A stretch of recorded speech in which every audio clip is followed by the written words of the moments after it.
Thanks for the question. So let's go on. As I said, a little bit of a report on where we are in Teach the Future, and then I'm going to ask you these these questions. I always begin with my study.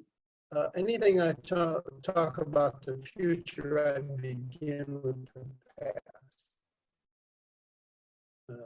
My own education was what you would call European classical education. Totally useless today, but nevertheless studied it, and you get an idea of a culture at that time. I actually went into the seminary after high school, so I was more or less immersed in a Catholic, religious, ascetical culture that was created in the 16th century, in the Renaissance. So it was a way of kind of living in. It's an immersive experience. I remember going to graduate school right after that, having left the seminary, and I popped out of the seminary and I looked around and said, you folks don't know how different this is. This is really different. And I'm talking about modern society, how different it is. So here I think about foresight education, and these three people have been an inspiration to me, and I'm certainly not the first to be trying to work in this. Jim Dater had a very famous undergraduate class at the University of Hawaii at Manoa on the future. He reported their results a lot of times for us to tell us what was going on. Jennifer Gidley, Futures in Education, and David Hicks, both published a great deal about this and published even a special issue of Futures together on futures education. So this is not a brand new topic for me. It's not a brand new topic for the field, and I appreciate the efforts that these folks have put in here. So this is a brief timeline of Teach the Future. It really began even before I retired. A woman who came down from Ohio, she actually left her position as an associate professor of economics to come to Houston to learn to be a futurist. Wow, that was kind of a surprise. She showed up, brilliant student, obviously, and ultimately was teaching in the program as well. She was a terrific organizer, and we did teacher training programs, and we did one middle school camp for 7th and 8th graders one summer there on the campus at the University of Houston. So that was really the very first time that we didn't have Teach the Future. We didn't have the name Teach the Future the first time we did things. As I say, I retired in 2013, incorporated Teach the Future as a U.S. nonprofit corporation in 2015. And we created some interesting materials early on. There is a library. You can find it at library.teachthefuture.org. 60 or 70, it's basically a sorted list of stuff, teaching materials, syllabuses, activities, games, things like that. We had an effort which we created, the Futures Thinking Playbook, which is it's a wonderful workbook for middle school students to use the UH process to come up with scenarios. And it's a great thing. And we did 2 summer camps and in Houston in the summer of 2017. A lot of students in those.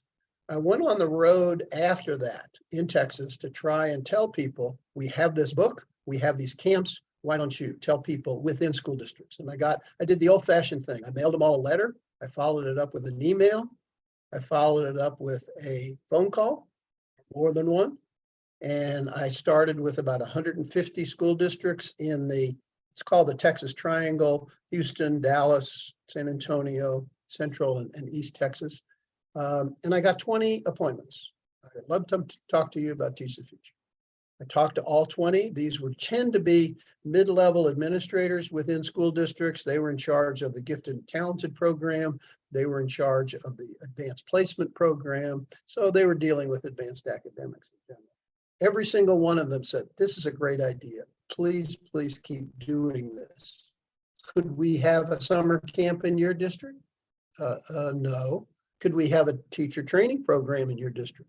Only one said yes. So out of all of that, 20 different meetings, I only got one teacher training day out of all of that. And why was that? That's what we're going to talk about that. Why, when they say, this is a good idea, we need this, but what follows the but? What's in their head as they go on forward? So I'm going to ask you to think about that, and that'll be a question we come up with. Since we moved to California right after that, not because of that, we moved for family reasons, but we have been working away. We now have 2 fundamental excellent events each year.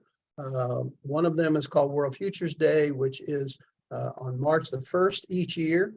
World Futures Day, the adult version, was created by Jerome Glenn, the Millennium Project, 10 or more years ago, I think it was.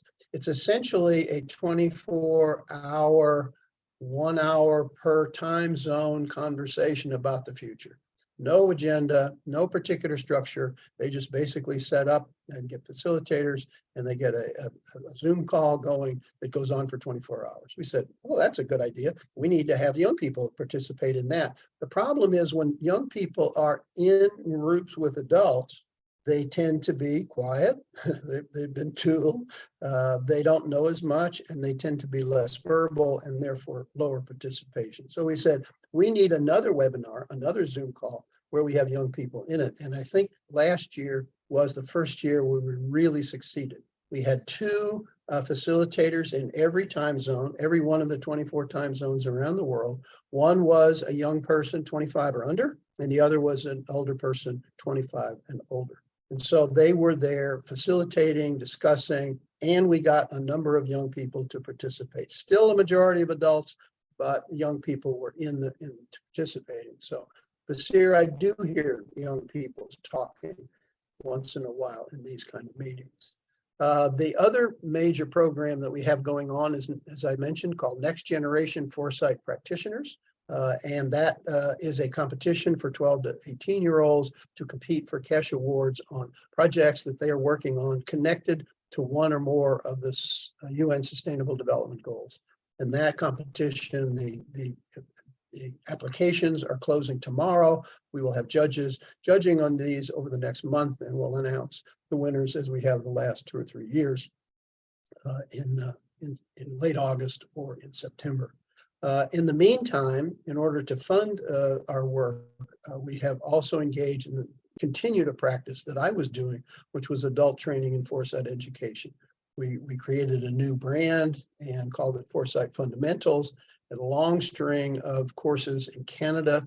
And in that case, all of the money that comes from those, and there is money in foresight education for adults, it goes directly into Teach the Future. I'm retired.